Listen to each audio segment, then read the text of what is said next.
Whether you've gotten sweaty palms during a job interview or a nervous stomach before a date, we've all experienced anxiety.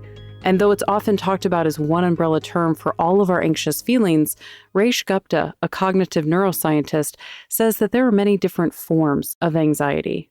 So we all have some trait or dispositional level of anxiety, no matter who we are, what our experiences are. For some people, that trait level of anxiety is higher than for others.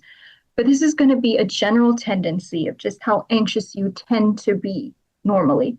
In addition to being a trait we all possess, anxiety can also be a state of being. Gupta is a postdoctoral research associate at Washington University in St. Louis. She works in the mindfulness science and practice cluster and the cognitive control and psychopathology laboratory. Gupta theorizes that it's important to understand the different types of anxiety in order to find the best treatments. Anxiety is something we all experience, but it manifests in many different ways, with symptoms ranging from worry and hypervigilance to sweaty palms, muscle tension, and dizziness. So in the field of cognitive neuroscience, we've been really trying to understand what are the mechanisms or the processes that are responsible for these symptoms. Because if we can understand the mechanisms or the processes that are responsible for these symptoms, we can target them with some kind of treatment that can hopefully improve the symptoms. One of the first steps to detangling this web is to look at how anxiety affects our brain. Gupta says that it reduces our cognitive control, which is the ability to regulate our thoughts and actions in order to achieve a goal. For example, if we want to get groceries after work, we'll turn down a dinner invitation because we're able to remember that we have to go to the supermarket during that time. But when we're feeling anxious, that ability to stay focused on our goals is drastically reduced. Anxiety has been shown to worsen cognitive control by impairing the brain's working memory system, which is where your goals are stored. So, for example, if we think about anxiety, it's associated with a lot of worry. And worry occupies a lot of space in your working memory system. And that doesn't leave much room for your goals to be stored. It turns out that practicing mindfulness improves this cognitive control, which led Gupta to the conclusion that she could use mindfulness as a method to reduce anxiety. The idea is if your brain is able to focus on its goals, it doesn't leave much room for worried, distracting thoughts. But the problem is, despite the fact that that sounds theoretically very sound, the research was all over the place when we looked for support of that potential, what we call a mechanistic model. So basically understanding how mindfulness improves anxiety. We're saying it's through an improvement in cognitive control. The literature was all over the place, we posited, because anxiety, mindfulness, and cognitive control are not unitary. They're not one thing. They can be conceptualized in many different ways, and they can be broken down in many different ways. And so if you don't control for that fact, of course the literature is going to be all over the place.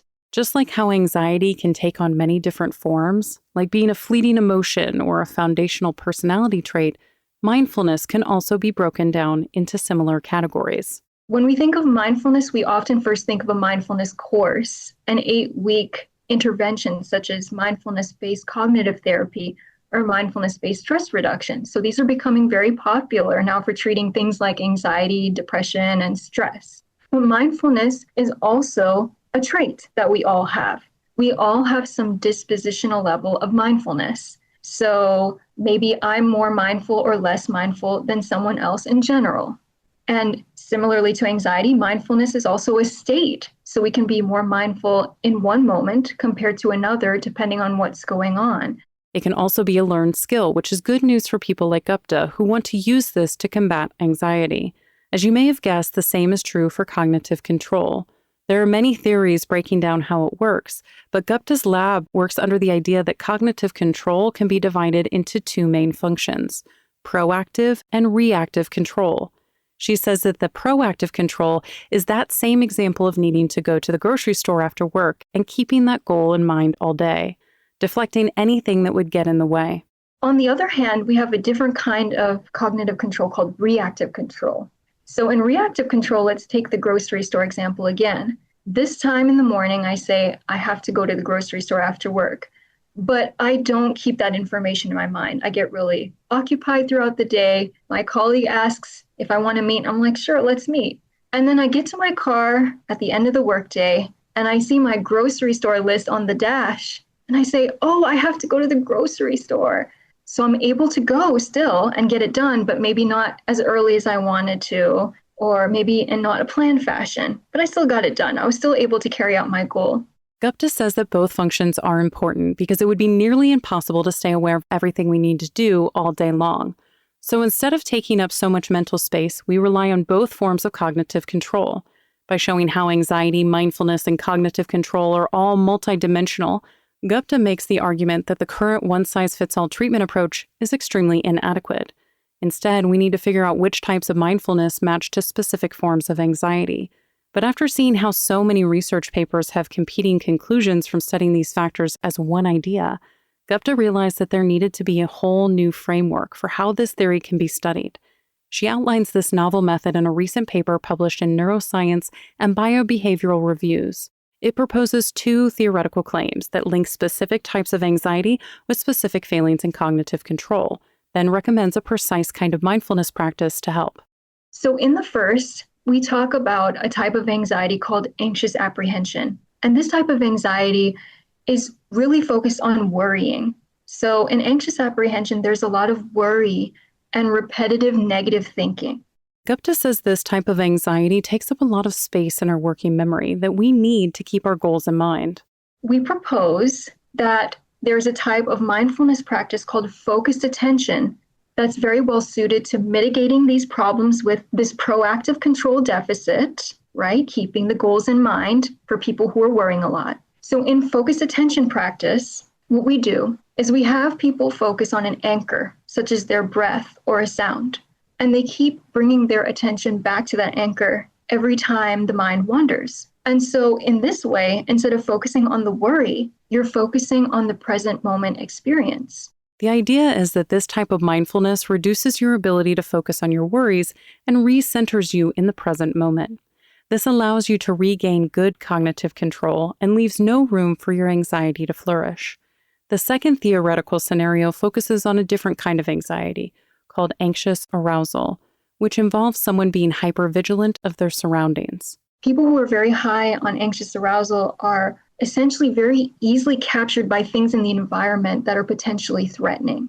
They're also experiencing a lot of somatic or bodily anxiety, such as the sweaty palms and the heart racing and the dizziness, muscle tension. So in this case, we say that there's too much reactive control because the attention is so easily captured by things in the environment.